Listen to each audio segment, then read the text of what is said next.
Kenalin Bu Nisa, seorang ibu rumah tangga yang mengubah nasibnya menjadi seorang wirausahawan karena hobinya. Saya Putra Anggara Maulana dari kelas 11 LB dan inilah wawancara saya dengan beliau. Ceritakan latar belakang sebelum memulai bisnis ini Bu, apakah seorang karyawan atau apa Bu? Saya sebagai ibu rumah tangga aja. Awalnya hanya seorang cat lover gitu.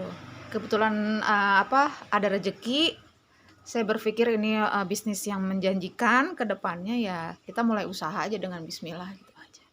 Jadi pertamanya itu jadi hobi ya Bu ya? Hobi, dari hobi. Hobi Berangkat dari hobi lah gitu. Hobi dijadikan bisnis gitu ya? Iya, berangkat dari hobi. Nama usahanya kan Big Coco Pet Shop ya Bu? Ada filosofi nggak di balik kata tersebut Bu? Iya, itu salah satu kucing saya namanya Coco ya, sebenarnya Big Coco.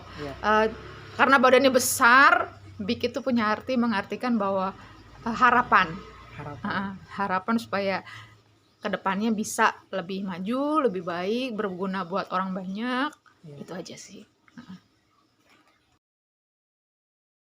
Mengapa memilih bisnis ini Bu? Ya, karena awalnya sih sebenarnya hanya berpikir gini, kayaknya banyak binatang kucing ya di sini ya. Terus kebetulan banyak komplek yang berdekatan.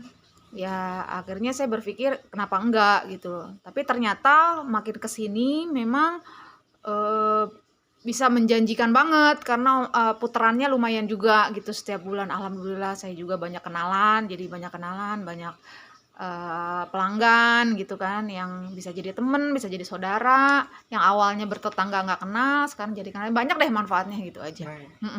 Jadi ngelihat bisnis ini tuh sebagai potensi yang besar ya bener. Iya. Kalau didirikannya itu kapan Bu? Bulan Oktober 2019, sebelum COVID sih. Baru ya? Iya 2 tahun lebih lah, 2 tahun setengah lah ada. Oke. Dari 2019 sampai sekarang nih Bu, apa aja sih kendalanya yang dialami sama bisnis ini? Kendalanya ya banyak, yang namanya kita berhadapan sama orang ya.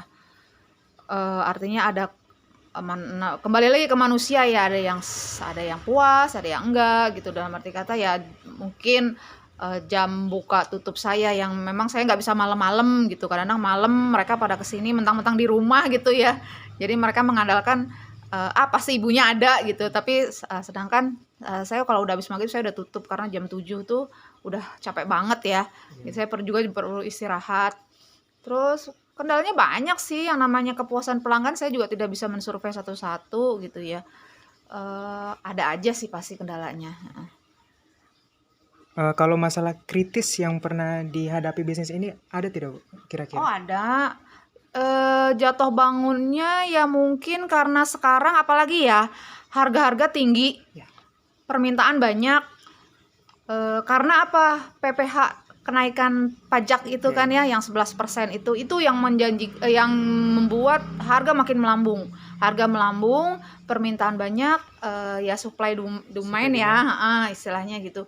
Barang nggak ada gitu. Jadi harga jadi tinggi, jadi saya bingung pergerakan saya juga nggak bisa nyetok banyak-banyak ya, karena pergerakan harga itu berubah-berubah terus setiap saya belanja gitu aja.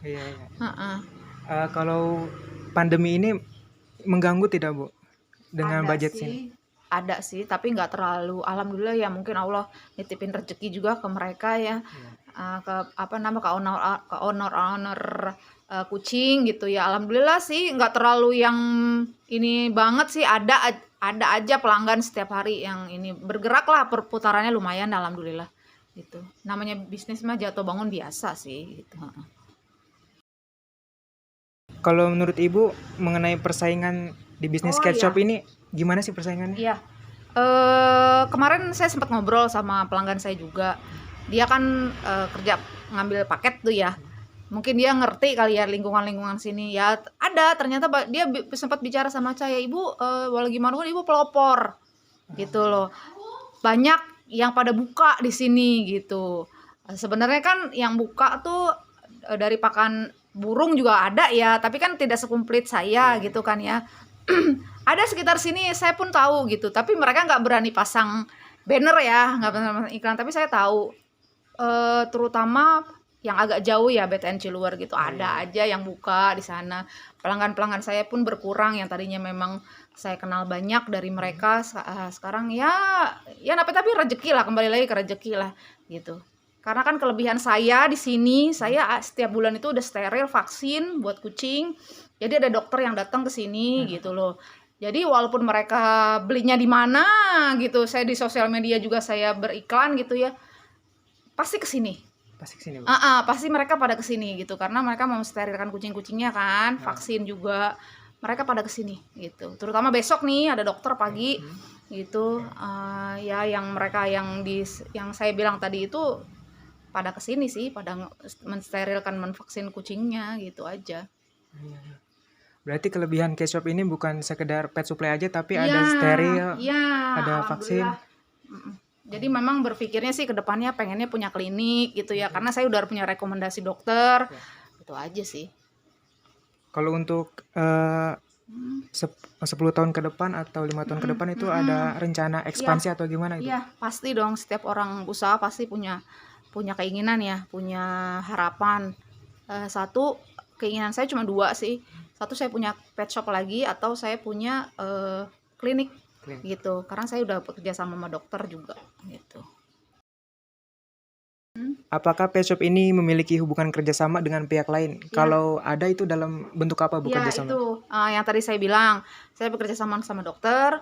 Terus kalaupun saya tidak menyelenggarakan steril vaksin di sini, saya udah kerjasama dengan klinik yang ada di CCM, yang di Cibinong gitu. Jadi mereka pun tahu saya, mereka pun kenal saya. Jadi pasien-pasien yang tidak bisa ke sini saya rekomendasikan ke sana dengan harga dari saya gitu, bukan harga-harga klinik, karena kalau harga klinik kan lumayan ya gitu. Jadi dengan steril subsidi di sini mereka dapat harga yang di bawah harga klinik gitu. Itu aja sih, Jess. Jadi alhamdulillah saya udah punya kerjasama untuk kedepannya lah, untuk ini ya, untuk klinik ya gitu. Itu aja. Omsetnya sendiri, Bu, sebulan itu berapa? Kalau omset kotor ya, Kisaran ya? kisaran bisa sampai 20 juta. 20 juta. Bisa. Oke.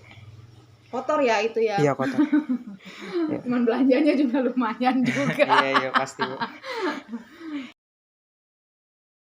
Ibu Nisa, ada tips nggak untuk memanage waktu, Bu, dalam handle usaha ini, Bu? Untuk membagi waktunya buat keluarga, Oh iya, buat teman, dan pasti. Saya kebetulan nggak punya karyawan ya. Jadi saya usahakan hari Minggu itu saya bisa keluar gitu aja. Walaupun resikonya kadang tutup, kadang di WA, nggak ini sama pelanggan gitu. Tapi mereka rata-rata udah pada tahu kok. Kalau memang mau belanja biasanya minggu-minggu pagi atau minggu sore gitu. Oke. Jadi di sini nggak ada karyawan, Bu? Nggak ada, tadinya ada, cuman belum lama ini dari habis lebaran itu dia udah kerja gitu. Jadi saya juga cuman freelance aja sih, karena memang masih bisa saya handle, kan saya nggak kemana-mana kan gitu. Terus si anak saya juga masih online, jadi bisa gantian lah jaga di sini gitu. Ada tips dan trik nggak, Bu, buat pemasaran produk? Ya tips dan triksnya ya ini aja sih, paling sosial media lah ya. Sosial media terutama di steril vaksin saya itu ya. Cuman kalau untuk saya jualan online biasanya agak sulit karena persaingan ya. Satu, persaingan, kedua online itu kan plus ongkir gitu ya. Mereka biasanya ditampilkan itu harga-harga agen gitu. Kalau saya kan nggak bisa ngasih harga agen ya kan, karena saya kan reseller kan, pembeli dari reseller gitu loh. Nah, jadi biasanya pemain-pemain besar lah kalau yang untuk seperti itu, kayak di Tokped, Shopee segala macam gitu ya. Gitu aja sih. Pertanyaan terakhirnya, Bu. Tips dan saran untuk seseorang yang mau memulai untuk menjadi wirausahawan, Bu. Satu, udah pasti ada modal ya.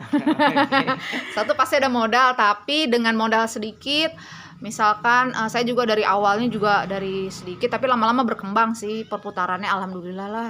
Ini gimana, yang penting kita rajin, Terus, berinovasi artinya, bisnis seperti ini kan tidak seperti kita jualan sembako ya, harus ada ilmunya sih. Satu dari ilmu dalam artinya bukan ilmu yang goib ya, bukan, tapi ilmu yang cerdas gitu. Artinya pengetahuan kita harus karena saya bergaul sama dokter, harus ditambah gitu loh. Harus, knowledge kita harus lebih baik lah gitu aja. Jadi bisa men-treatment pelanggan-pelanggan juga yang datang ke sini gitu. Jadi nggak hanya sekedar, "Bu, ini makannya apa sih? Rekomendasinya apa sih?" Gitu. Dengan disesuaikan dengan budget mereka, udah pasti gitu. Jadi, makanan kucing itu juga ada yang kelas bawah, yang tengah-tengah, ada yang premium gitu. Jadi, jadi kita harus bisa mengerti lah ini harus bisa membaca pasar ya, market ya gitu. Ini mau larinya kemana sih, ini kemana sih gitu. Jadi kita harus bisa ngarahin lah istilahnya gitu. Jadi harus ada modal dan knowledge juga ya Bu? Ya, satu modal, knowledge, pasti udah kemauan tuh udah pasti lah gitu. Udah kita rajin gitu ya, buka pagi. Saya buka pagi-pagi udah buka karena memang di rumah ya. Jadi pelanggan-pelanggan saya yang nggak bisa ke ini malam, mereka biasanya pagi-pagi udah datang ke sini, udah tahu jam 6 saya udah buka gitu. Oke, Iya. baik. Itu sekian dari saya dan Bu Nisa. Terima kasih dan wassalamualaikum warahmatullahi wabarakatuh.